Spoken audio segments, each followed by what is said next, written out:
Hello everyone, and now welcome to a game. This game is going to be between Lin and 120, game taking place here on Shattered Exile 2.4. On the bottom left hand side of the map we have Lin spawning as the blue orc.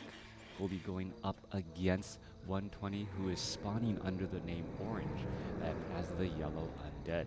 If you guys follow what I'm saying, give a like and a thumbs up, comments, all of that jazz improves my social media metrics. I don't know why, I don't know how, but well, I guess that's why people pay for likes and pay for views. It just changes the algorithm a little bit more.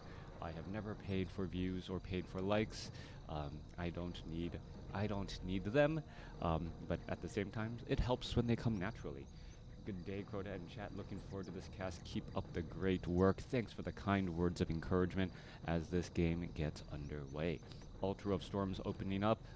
Orc Burrow nearly done, and it will be a Blade Master going up against a, well, wait for the Ziggurat, wait for it, a Death Knight. Death Knight versus Ziggurat 1v1 matchup here on Shattered Exile. Only 2 spawning locations. Both players already know what's going on, where the other player is at.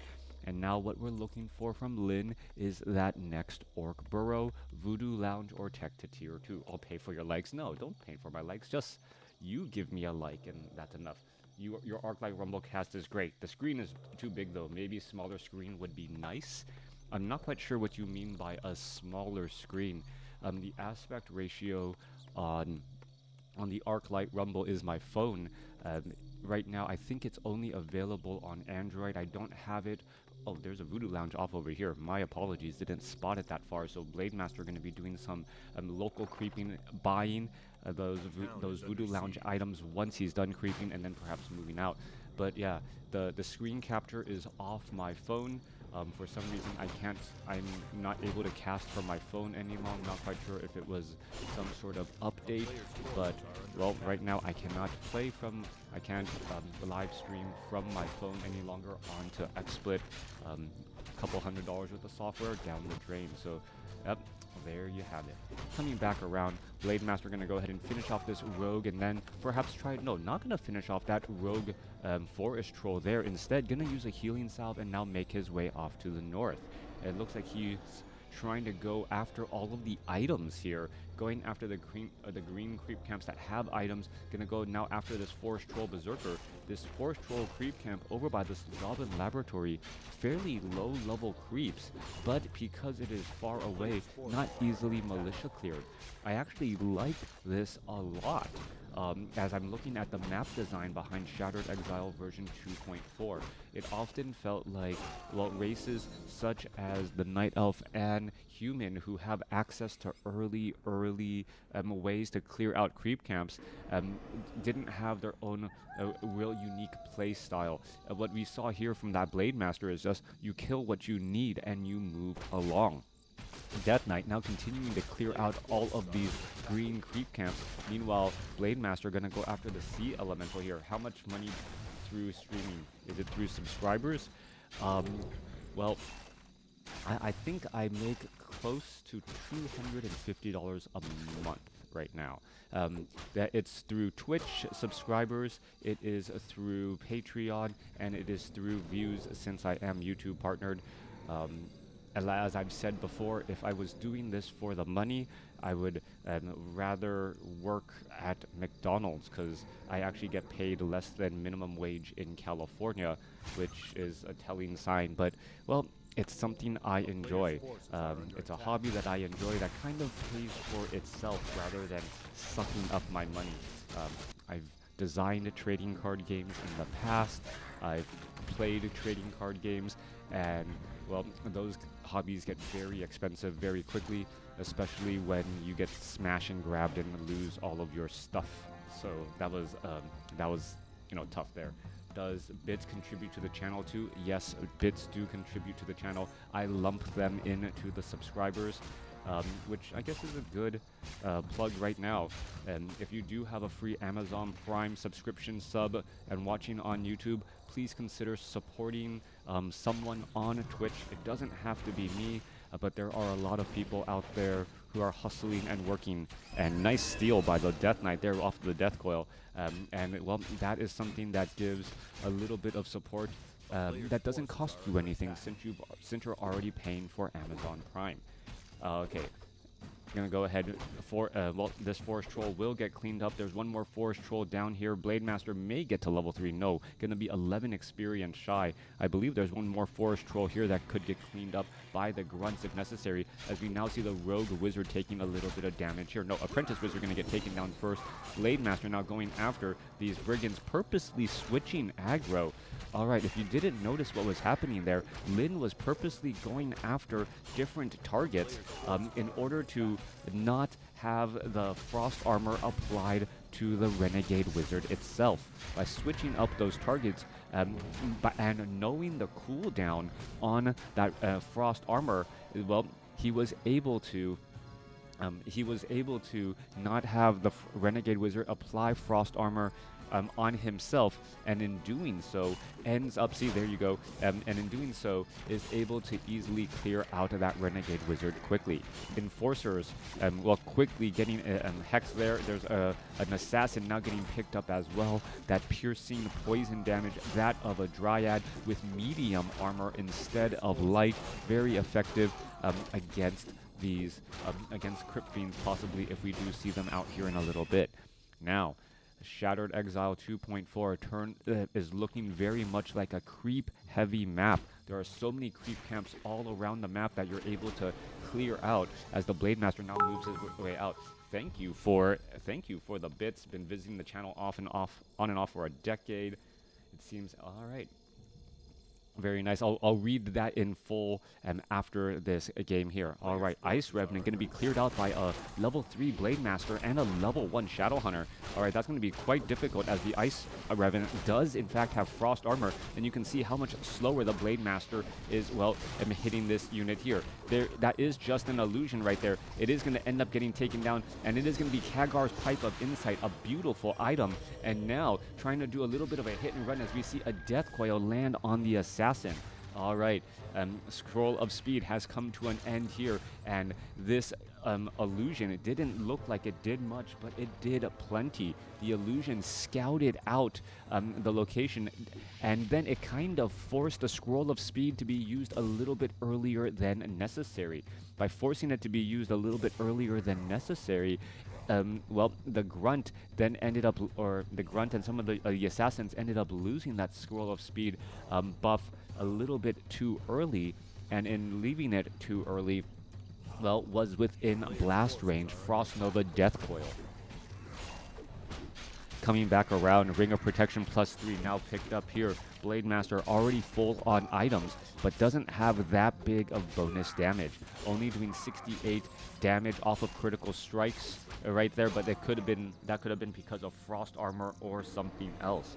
Blade Master wants to pick up perhaps Slippers of Agility and perhaps get rid of those Rings of Protection eventually, trying to just constantly upgrade those items. Being a constant in this ever-changing world. Yep, thank you. Coming back around, dual obsidian statues for the Death Knight now.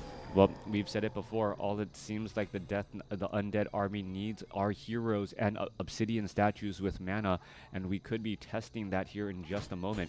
Meanwhile, Tauren Chieftain going to try and take down this Forest Troll here, just get a little bit of experience on the board, as he does go for Endurance Aura first.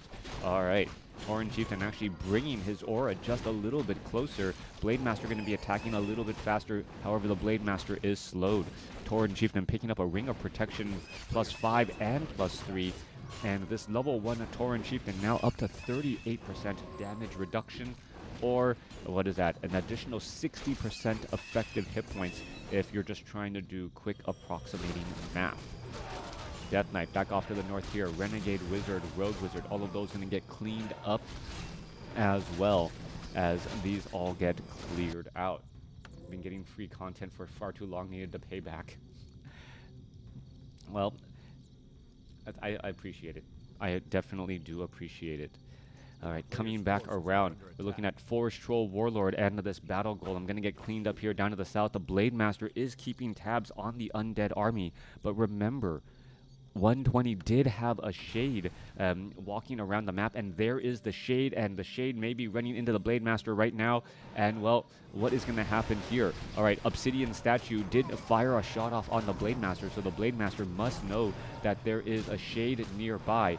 Death Knight now, well, trying to test a little bit here as we see a Lightning Orb Purge onto a Ghoul. Are we going to see a Purge here? No, no Purge. Oh, it does have the Purge, and it more importantly removes the Frost Armor as the Blade Master now backs up. Still trying to clear more creep camps. Why is there an orange here? Normally, once the creep camp is cleared, that is supposed to be, the orange marker is supposed to be removed, unless, oh, is it in the belly? It is in the belly. All right, so normally you do not see this very often. A Kodo Beast chomping down on a creep camp.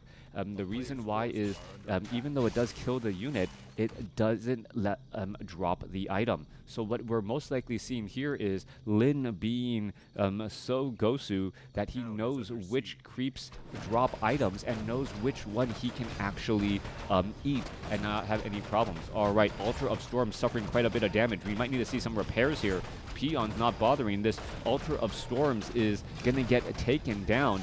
And, well, now this is going to open things up here. The Ghouls are going to try and go after the Burrows. Now, the Burrows do have that reinforced defenses, as we're looking at a drop inside the base on the other side. Shadowhunter gets up to level 3. We're going to do a little bit of a swap here. Scroll of Town Portal swap. Kodo Beast doesn't get anything in its belly, as, well, that would have been a good dine and then, well, have the restaurant pick up and leave, so to speak, as opposed to the typical dine and dash we've seen in the past.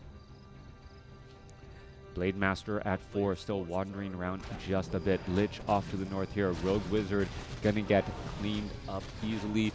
And, well, we're looking at the hero levels now. Undead pretty solid on their hero levels, no one near leveling up. Same thing true for the Orc army. Orc does have a stomp in that for that front line, put down your foot, but it's really when things get up to level 2 that the Ghouls are stunned for long durations of time.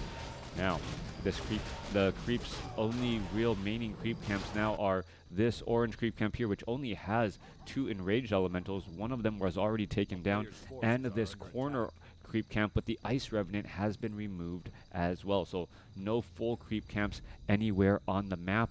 And importantly, 120 does have this expo, but it is not being saturated.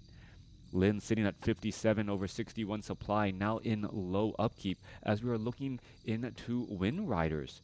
All right, another thing to note is that at any time the Tauren Chieftain or any other hero could pick up a tiny Great Hall and try and establish an expo.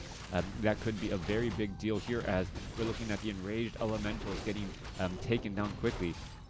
Just mental note, enraged elementals are not summoned units, obviously, and therefore that Lightning Orb Purge doesn't do bonus damage. My brain kind of got tricked there for a moment on trying to figure out what happened. Tauren Chieftain with a giant stomp in the middle of the fight here. Wind Riders trying to engage. Kodo Beast want to chomp and do get a Ghoul. One Obsidian Statue taken down as both sides are exchanging blows. Lin sitting at 58-45, exchanging back and forth here as the Destroyer able to back away, but the Wind Rider going to go ahead and poke that down as well. Wind Rider still dealing bits of bonus damage, trying to finish off perhaps another Obsidian Statue. The Obsidian Statue pretty much has nowhere to go. There's a Purge, there's an Ensnare. It's not going anywhere, as the Goblin Zeppelin, well, tried to micro up and pick up a Raider, but unable to do so to save.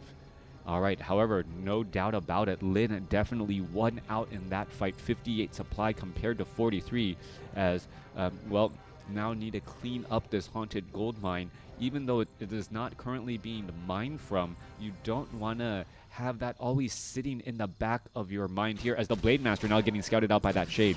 Blade Master, however, does have a Potion of Lesser Invulnerability, that get out of jail free card.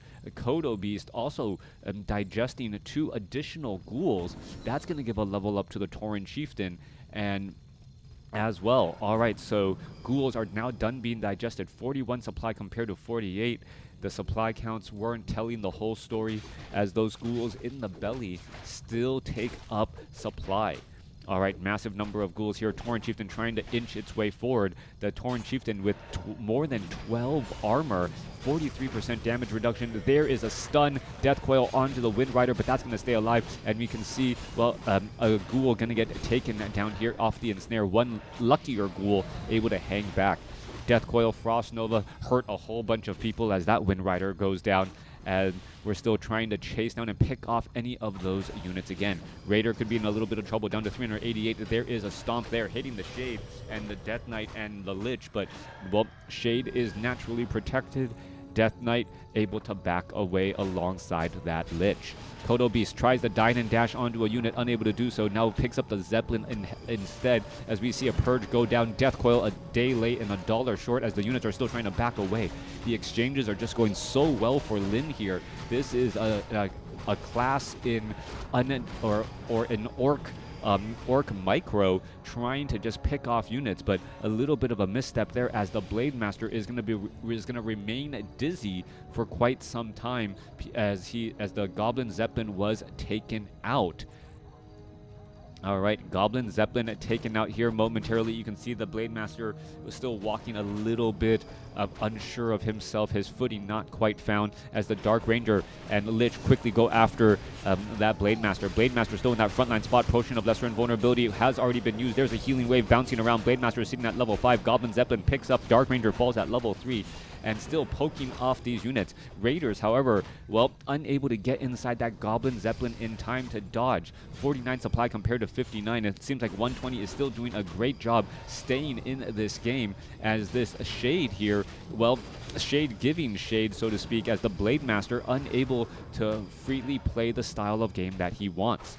Dark Ranger still nowhere to be found. That's allowing the Tauren Chieftain to get into deep locations. Meanwhile, we're looking at the brilliance of the Shadow Hunter, giving more mana to that Tauren Chieftain too. Units dancing a bit back and forth. Kodo Beast now tries to retreat back here. Going to get some damage onto that Death Knight. Death Knight now trying to retreat back again. Lich, well, with some big damage, Orb of Corruption trying to pick off units as they are fleeing back. 61 supply compared to 42 as, well, getting a little bit separated, getting those cooldowns, and now perhaps trying to engage onto those ghouls. Death Coil, Frost Nova, dead Raider once again.